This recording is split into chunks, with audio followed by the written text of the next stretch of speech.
ಸನ್ಮಾನ್ಯ ಅಧ್ಯಕ್ಷರೇ, ಮಾನ್ಯ ಬೇರೆಯವರಾಗಿದ್ದರೆ ನಾನು ಈ ರೀತಿ ಉತ್ತರಕ್ಕೆ ನಾನೇನು ಆರಾಮ್ಸೆ ಕೂತ್ಬಿಡ್ತಾ ಇದ್ದೆ, ಆರಾಮ್ಸೆ ಕೂತ್ಕೊತಾ ಇದ್ದೆ. ಬೇರೆ ಮುಖ್ಯಮಂತ್ರಿ ಆಗಿದ್ದರೆ ಕೊನೆಯವರು ಕೇಳಿ, ತಾವು ತಮ್ಮ ಜೀವನವನ್ನೇ ಪ್ರಾರಂಭ ಮಾಡಿದ್ದು ಕನ್ನಡ ಕಾವಲು ಸಮಿತಿಯಿಂದ, ಕನ್ನಡದ ಕಟ್ಟಾಳು. ನನ್ನ ಮೊನ್ನೇನು ಪದ ಹೇಳಿದೆ, ಅದೇನೋ ಹೇಳಿದೆ, ನಾನು ನಾಲ್ಗೆ ಕಟ್ ಮಾಡಿದ್ರು ಮೂಗ್ನಲ್ಲಾದರೂ ಕನ್ನಡ ಪದ ಹೇಳ್ತೀನಿ. ಆ ಒಂದು ಸಂಸ್ಕೃತಿಯಿಂದ ಬಂದಂಥವ್ರು ನೀವು. ಹೌದಪ್ಪ, ನೋಡಿ, ಹೌದು ಹುಲಿ ಕಂತು.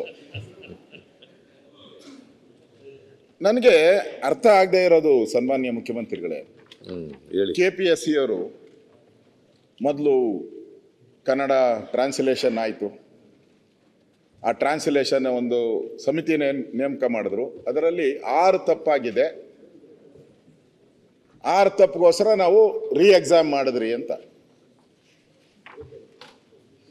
ಅಲ್ವಾ? ಕರೆಕ್ಟ್. 10 ಅಂದರೆ 6 ಆದಮೇಲೆ ಎಕ್ಸ್ಟ್ರಾ ಆದರೆ ಮಾಡಬೇಕು ಅಂತ ಅವರ ಕಾನೂನಲ್ಲಿ ಇದೆ.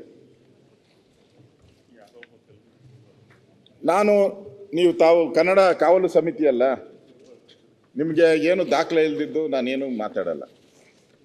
ಫಸ್ಟ್ ಟೈಮ್ ಆದಾಗ 59 ತಪ್ಪನ್ನು ಹುಡುಕಿದ್ದೀವಿ. 59 ತಪ್ಪು ಫಸ್ಟ್ ಟೈಮ್ ಆದಾಗ. ಒಂದು ನಿಮಿಷ ಸರ್, ಮಾತಾಡ್ಬಿಡ್ತೀನಿ. ನೀವು ಮಾತಾಡಿದಾಗ ನಾನು ಎಷ್ಟು ಕೂಲಾಗಿ ಕೇಳಿದ್ದೀನಿ ಸರ್. ನಿಮ್ಮ ಬಗ್ಗೆ ಹೊಗಳಿದ್ದೀನಿ ನಾನು. ಏನೋ ಕನ್ನಡ ಕಾವಲು ಸಮಿತಿ ಎಲ್ಲ ಹೇಳಿದ್ದೀನಿ. ಇನ್ನೇನು ಹೇಳ್ಬೇಕು ನಾನು?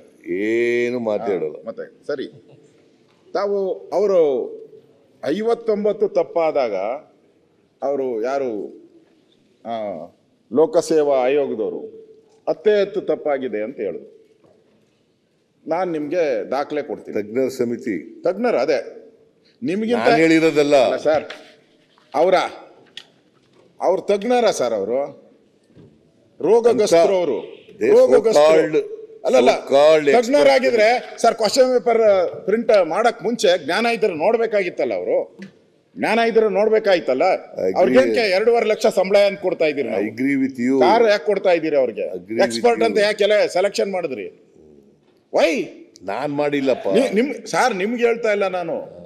ನೀವು ಅವರು ಎಕ್ಸ್ಪರ್ಟ್ ಅಂತ ಹೇಳಿದ್ರಲ್ಲ, ಯಾವ್ದ್ರಾಗ ಎಕ್ಸ್ಪರ್ಟ್ ಅವರು? ಯಾವ್ದ್ರ? ನಾನು ನಿಮ್ಗೆ ನೋಡಿ ಸರ್, 2 ಕಳಿಸ್ತೀನಿ ಸರ್. 2 ಪ್ರಶ್ನೆ ಪತ್ರಿಕೆ ಇದೆ ನಿಮ್ಮ ಹತ್ರ, ಇಲ್ಲೇ ಕಳಿಸ್ತೀನಿ. ನೀವಿಲ್ಲೇ ನಾನು ಮಾರ್ಕ್ ಮಾಡಿದ್ದೀನಿ, ನೀವೇನು ಹುಡ್ಕಂಗೂ ಇಲ್ಲ. ಫಸ್ಟ್ ಟೈಮ್ ಆದಾಗ 59 ತಪ್ಪು ಮಾಡವ್ರೆ. ಸೆಕೆಂಡ್ ಟೈಮು ಆದಮೇಲೆ ತಾವು ಫಸ್ಟ್ ಟೈಮ್ ಆದಾಗೆ ತಾವು ರಿಯಾಕ್ಟ್ ಮಾಡಿದ್ದೀರ. ಫಸ್ಟ್ ಟೈಮ್ ಆದಾಗ ತಾವು ಭಾಳ ಚೆಂದಾಗಿ ರಿಯಾಕ್ಟ್ ಮಾಡಿದ್ದೀರ. ಇಂಗ್ಲೀಷಲ್ಲಿದೆ, ಓದ್ತೀನಿ ಸ್ವಲ್ಪ. ಸಿದ್ದರಾಮಯ್ಯ ಎಕ್ಸ್ ಖಾತೆ, those responsible for these lapses have been relieved of their duties. The upcoming exam will be conducted with the utmost responsibility and accountability, following all the due diligence. We remain committed to uphold the integrity of our recruitment process. This is your comment, sir. This is my opinion also. This is your opinion. Even now it is my opinion.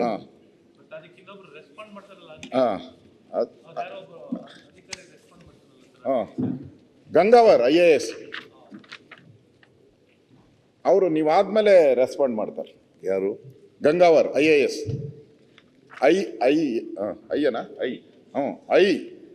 IAS ಅವರು ಅಂದರೆ ಒಳ್ಳೆ ತಂದಾಗ ಮಾಡ್ತಾರೆ. ಅವರೇನು ಇದಲ್ಲ. ಅವ್ರೇನು ಹೆಂಗೆ ಮಾಡ್ತಾರೆ ಅಂದರೆ, ಕನ್ನಡದವರು ನೋಡ್ಕೊಬೇಕು.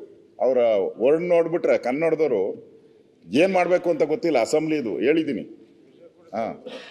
ವಿಷ ಕುಡಿಬೇಕೋ ಏನು ಕುಡಿಬೇಕೋ ಗೊತ್ತಿಲ್ಲ. Personally I love this comments. ಕಳಿಸ್ಕೊಡ್ತೀನಿ ಸರ್, ಇದನ್ನ ನೋಡ್ಕೊಳ್ಳಿ. ಇದೆಯಾ ಅಲ್ಲಿ ನಿಮ್ಮ ಹತ್ರ? ಇದೆ. Personally, I love these comments. That memes, hard-working and smart candidate might have enjoyed this exam paper. Yaru? Smart candidates might have enjoyed this exam paper. Andre, ಯದ್ವಾ ತದ್ವಾ translation ಮಾಡಿದಾರಲ್ಲ ಇಂಗ್ಲೀಷಿಂದ ಕನ್ನಡಕ್ಕೆ, ಅದನ್ನು ಸ್ಮಾರ್ಟ್ ಕ್ಯಾಂಡಿಡೇಟ್ಸು ಎಂಜಾಯ್ ಮಾಡ್ತಾ ಇದ್ದಾರಂತೆ. ಅಂಥವ್ರನ್ನ ನೀವು ಅಲ್ಲಿ ಹಾಕಿದ್ದೀರಾ ಎಸ್. ನಾನು ಹಾಕಿಲ್ರಿ. ಇನ್ಯಾರು ಹಾಕ್ತಾರೆ ಸರ್? IAS ಹಾಕೋರಲ್ಲ ನೀವೇ ಸರ್. IAS ನಾವೇ ನೇಮಕ ಮಾಡೋದು. ಮತ್ತೆ ಅದನ್ನೇ ಹೇಳಿದ್ದು ಅವರು. ಸರ್ ಮುಖ್ಯಮಂತ್ರಿ ನಿಮ್ಮ ಕಾಮೆಂಟ್ನು ನಾನು ಓದ್ದೆ. ನೀವು ಎಷ್ಟು ರೆಸ್ಪಾನ್ಸಿಬಿಲಿಟಿ ಆಗಿ ನೀವು ಕಾಮೆಂಟ್ ಮಾಡಿದ್ದಾರೆ. ಮೈ ರೆಸ್ಪಾನ್ಸಿಬಿಲಿಟಿ, ನಾನು ಇನ್ಮೇಲೆ ಈ ಥರದ್ದು ಆಗಕ್ಕೆ ಬಿಡಲ್ಲ, ಐ ಅಶ್ಯೂರ್ ಅಂತ ಅನ್ನೋ ಪದನ ಉಪಯೋಗ ಮಾಡಿದ್ದೀನಿ. ಇವನು ಎಂಜಾಯ್ ಅನ್ನೋ ಪದವು ಯೂಸ್ ಮಾಡಿದ್ದಾನೆ. ನ್ಯೂಸ್ ಫಸ್ಟ್ ನಿರ್ಭೀತಿಯಿಂದ ನಿಮ್ಮ ಪರವಾಗಿ.